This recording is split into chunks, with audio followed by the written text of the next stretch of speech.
Hey, it's Kevin here, back at it again with another freelance Reddit Q&A session where I just look into Reddit, find some topics and questions that people are asking and talking about, and then give you a little my take on it as well. So the next one I pulled up here is stop overthinking and post that first video. And this kind of goes without even reading it. I mean, most of us already know what this means. When I got into YouTube, which is not long ago, and I'm definitely no guru, I was frankly a little bit nervous about it, even though I'm constantly on Zoom calls. I consult with clients all day. I write. I have a little podcast, how to sell advice.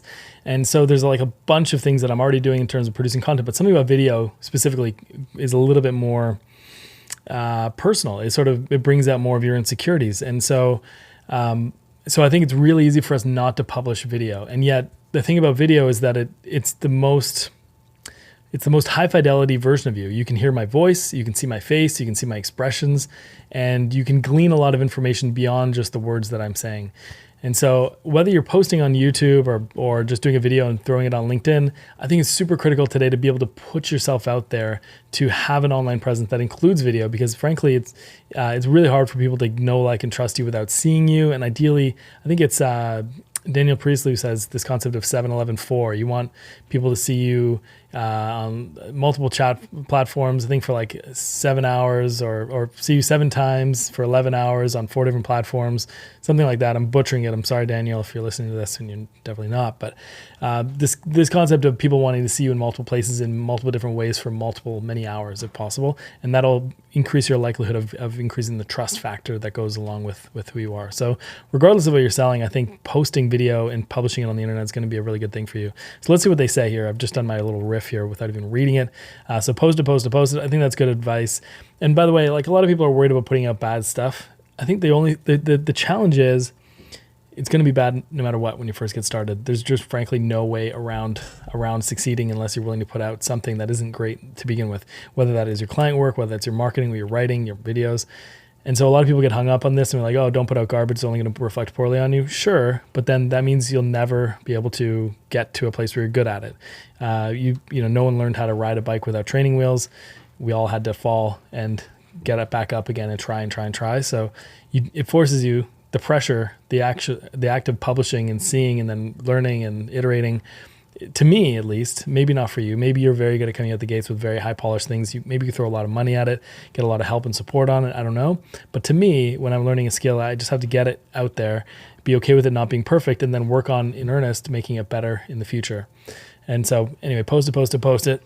I agree with that advice personally when you're getting started with any new thing that you're interested in doing that could help your business or your life. The very first thing I posted was 5 years ago. I hadn't posted this video, I wouldn't be running a successful online business. The funny thing is, I posted that video on YouTube as I felt more comfortable there, and slowly started posting on Instagram. And if you haven't posted that first video, it's because of these reasons. You're worried about what people will think. You are making excuses to create a perfect video. You're overthinking. Totally agree with all this. And the problem will never go away, I guess, until you post that first video. So be honest. To be honest, people don't care about what you're posting. They are not going to judge you because they're too busy in their life. It's true. They're more likely to ignore you than to judge you. There might be some exceptions, but for the most part, they're just going to flick to the next thing and on they go. And there are far more people who might appreciate your content and get to learn something from you. Stop worrying, start posting. I think this is just good for anything. I see this a lot with people struggling to write and create content. Actually, one of the other tabs I have open is about that, and that'll be in the next video. But everyone seems to be chiming in the comments here. Here's one. I want to post my video, but voice is a little bit difficult to understand. What should I do? And, again, you have to do the channels that are going to be most successful for you. So if you're very hard to understand, maybe work in your native language, or, this person says you can make a new video or better audio, or you can use an AI tool. But, the reality is, if you're terrible at writing, probably don't write, but you're probably decent at talking. Most of us are decent at talking. And so if language is your barrier, there's ways to compensate for that. You can learn and improve your language. In fact, one of my clients helps people improve their pronunciation, their speaking. So there's many platforms and ways to learn that, but you have to do the things that are going to add the most value and be the most successful for you. So you have to kind of be aware of your strengths and weaknesses. But as long as you have expertise and the content is good, it doesn't really matter. In my opinion, people are willing to suffer through a little bit of imperfection.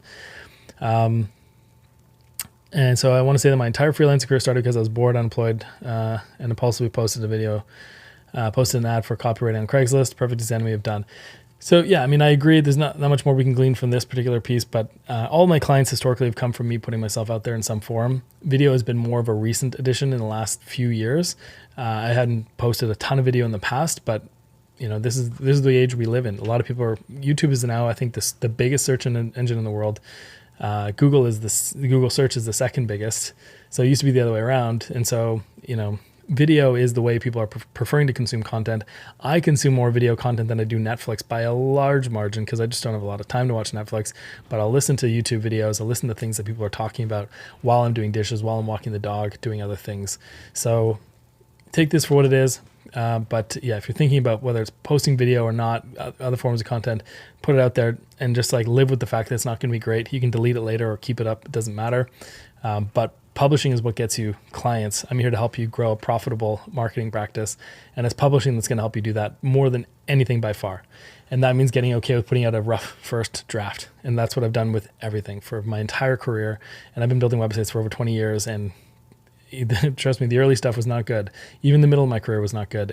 And then I made things better as I went to the level that I could. So hopefully this inspires you to create more content, to put out a video specifically, because I do think video is a very unique category of content, and it's going to help people see you, maybe like you, maybe not, but the right people will like you and engage, and the wrong people won't. So if you like stuff like this, subscribe to the channel. I'm going to post more of these Reddit reviews and just sort of riff on some of these topics because I think they're interesting to all of us. And you can get on my mailing list where I write, a few times a week for marketing consultants at kevin.me/subscribe, or just go to kevin.me. You'll find an opt-in right there on the page, and you'll get short text versions of my ideas, bite-sized, and they get delivered to your inbox a couple times a week. So check that out, and I'll see you in the next video. Bye for now.